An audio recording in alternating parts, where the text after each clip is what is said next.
Hello అందరికీ welcome back to our channel. ఈరోజు recipe chicken fried rice. చాలా చాలా టేస్టీగా అండ్ ఈజీగా అయిపోతుంది. పిల్లలు కూడా చాలా ఇష్టంగా తింటారు. ఇలా ఒకసారి ఇంట్లో చేసి పెట్టండి, డెఫినెట్గా అందరికీ నచ్చుతుంది. మరి ఎలా చేయాలో చూసేద్దామా? నచ్చితే మీరు కూడా ట్రై చేయండి అండ్ మన ఛానల్ని సబ్స్క్రైబ్ చేసేయండి. ఫస్ట్ బోన్లెస్ చికెన్ని ఇలా మీడియం సైజ్గా చిన్న చిన్న ముక్కలుగా కట్ చేసుకోవాలి. బోన్లెస్ అయితేనే బాగుంటుంది. ఇప్పుడు మీ టేస్ట్కి తగ్గట్టు సాల్ట్ వేసేసుకోవాలి. అలాగే మీ కారానికి తగ్గట్టు కారం కూడా వేసుకోండి. నెక్స్ట్ 1 టేబుల్ స్పూన్ ధనియాల పొడి వేసుకోవాలి. 1 టేబుల్ స్పూన్ చికెన్ మసాలా కూడా వేసేసుకొని 2 టేబుల్ స్పూన్స్ కార్న్ఫ్లవర్ వేసుకోండి. బైండింగ్కి చాలా బాగుంటుంది. అలాగే క్రిస్పీనెస్ కోసం 2 టేబుల్ స్పూన్స్ వరకు బియ్యపిండి వేసుకోవాలి. వీటిని అంతా కూడా బాగా కలిసేంత వరకు మిక్స్ చేసేసుకోవాలి. వాటర్ ఏమీ వేయాల్సిన అవసరం లేదండి. చికెన్లో ఉండే తడితోనే మొత్తం అంతా కూడా బైండ్ అయిపోతుంది. ఇలా అంతా కూడా కలిసిన తర్వాత 2 టేబుల్ స్పూన్స్ వరకు అల్లం వెల్లుల్లి పేస్ట్, 1 టేబుల్ స్పూన్ వరకు ఆయిల్ వేసేసుకోవాలి.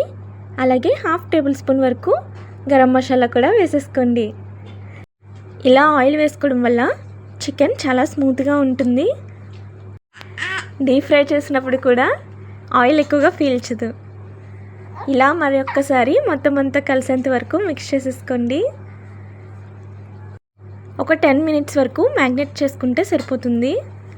ఇప్పుడు ప్యాన్లో ఆయిల్ వేసేసుకొని ఆయిల్ హీట్ అయిన తర్వాత చికెన్ పీసెస్ని వేసేసుకోవాలి. ఆయిల్లో చికెన్ ముక్కలు ఎన్నైతే పడతాయో అన్నీ చికెన్ ముక్కలు వేసేసుకొని ఇలా గోల్డెన్ కలర్ వచ్చేంత వరకు ఫ్రై చేసుకోండి. ఇలా బ్యాచెస్ వైజ్గా చికెన్ని ఇలా లైట్గా గోల్డెన్ కలర్ వచ్చేంత వరకు కూడా ఫ్రై చేసుకోవాలి. ఆయిల్ కూడా ఎక్కువ పీల్చవు. ఇప్పుడు వేరొక బౌల్లోకి తీసేసుకోవాలి. టిష్యూ ఉన్న బౌల్లోకి తీసుకోండి. ఎక్సెస్ ఆయిల్ ఏమైనా ఉంటే రిమూవ్ అయిపోతుంది. బియ్యపు పిండి యాడ్ చేసుకున్నాం కాబట్టి చాలా క్రిస్పీగా వస్తాయి. మెత్తగా అస్సలు అవ్వవు. మీడియం ఫ్లేమ్లోనే ఫ్రై చేసుకోండి. హై ఫ్లేమ్లో చేసుకుంటే మాడిపోతాయి, లోపల వరకు చక్కగా ఉడకదు. ఆయిల్ హీట్ అయిన తర్వాతే చికెన్ పీసెస్ని వేసుకోవాలి. అప్పుడే ఆయిల్ పీల్చకుండా ఉంటుంది. చూసారు కదా, ఇలా కుక్ అయితే సరిపోతుంది. ఇప్పుడు ఈ చికెన్ పీసెస్ని చిన్న చిన్న ముక్కలుగా కట్ చేసుకోవాలి. ఇలా చేసుకోవడం వల్ల ఫ్రైడ్ రైస్లో ఈ చికెన్ పీసెస్ అన్నీ కూడా బాగా కలుస్తాయి. ఇలా అన్నీ కూడా ప్రిపేర్ చేసేసుకున్న తర్వాత వెల్లాడుపుగా ఉండే ప్యాన్లో 2 or 3 టేబుల్ స్పూన్స్ వరకు ఆయిల్ వేసుకొని ఆయిల్ కాస్త హీట్ అయిన తర్వాత గుడ్లు బ్రేక్ చేసుకొని వేసేసుకోవాలి. మీరు చేసుకుంటే క్వాంటిటీకి తగ్గట్టుగా మీకు ఎన్నైతే ఎగ్స్ పడతాయో అన్నైతే వేసేసుకోవాలి. 1 నిమిషం పాటు కలపకుండా అలానే ఉంచేయండి. తర్వాత అంతా కూడా కలిసేంత వరకు నెమ్మదిగా కలుపుకోవాలి. మరీ ఎక్కువగా ఫ్రై చేయాల్సిన అవసరం లేదు. జస్ట్ లైట్గా ఫ్రై చేసుకుంటే సరిపోతుంది. ఇప్పుడు వేరొక బౌల్లోకి తీసేసుకోండి. అదే ఆయిల్లో చిన్నగా కట్ చేసుకున్న ఉల్లిపాయ ముక్కలు, పచ్చిమిర్చి, అలాగే కరివేపాకు వేసేసుకొని అంతా కూడా బాగా కలిసేంత వరకు మిక్స్ చేసేసుకోవాలి. ఒక 2 నిమిషాలు ఉల్లిపాయలు వేగిన తర్వాత పొడుగ్గా కట్ చేసుకున్న వెజ్జెస్ అన్నీ కూడా వేసుకోండి. ఇక్కడ క్యారెట్ ఒకటే వేస్తున్నాను. మీకు ఇష్టం ఉంటే క్యాబేజ్, బీన్స్, అలా మీకు నచ్చిన వెజ్జెస్ అన్నీ కూడా వేసుకోవచ్చు. ఫాస్ట్గా మగ్గడానికి మీ టేస్ట్కి తగ్గట్టు సాల్ట్ కూడా వేసేసుకొని అంతా కూడా బాగా కలిసేంత వరకు మిక్స్ చేసేసుకోవాలి. వెజ్జెస్ అన్నీ కూడా ఎక్కువగా ఫ్రై చేయాల్సిన అవసరం లేదు. లైట్గా ఫ్రై చేసుకుంటే సరిపోతుంది. ఇప్పుడు 1 or 2 టేబుల్ స్పూన్స్ వరకు అల్లం వెల్లుల్లి పేస్ట్ వేసేసుకొని అల్లం వెల్లుల్లి పేస్ట్ పచ్చివాసన పోయేంత వరకు కూడా ఆయిల్లో ఫ్రై చేసుకోవాలి. ఫ్రెష్గా ఉండే అల్లం వెల్లుల్లి పేస్ట్ వేసుకుంటే బాగుంటుంది. ఒక 2 నిమిషాల పాటు ఫ్రై చేసుకున్న తర్వాత ఫ్రై చేసుకొని కట్ చేసుకున్న చికెన్ పీసెస్ అన్నిటిని కూడా వేసేసుకోవాలి. 1 నిమిషం పాటు బాగా కలిసేంత వరకు మిక్స్ చేసేసుకొని పొడి పొడిగా కుక్ చేసుకున్న రైస్ మొత్తం వేసేసుకోవాలి.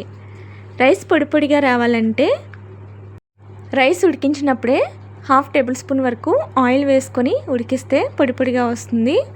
వెంటనే కాకుండా రైస్ వండుకున్న తర్వాత ఫ్యాన్ కింద కొద్దిసేపు చల్లారి పెట్టుకోవాలి. ఇలా అయితే పొడి పొడిగా ఉంటుంది. అప్పుడే ఫ్రైడ్ రైస్లోకి బాగుంటుందండి.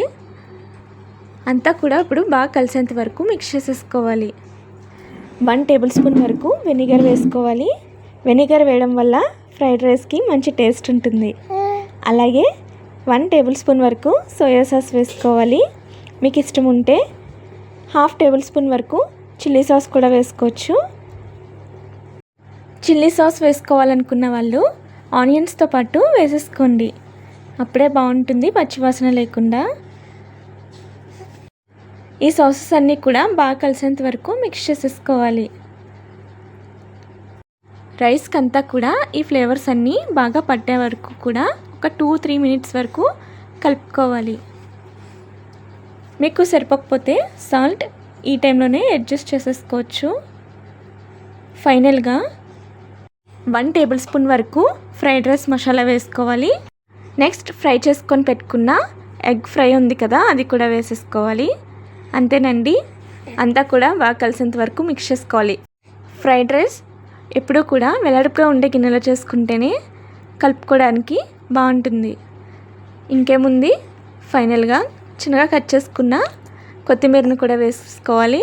అంతే అండి, చాలా టేస్టీగా ఉంటుంది. డెఫినెట్గా ట్రై చేయండి.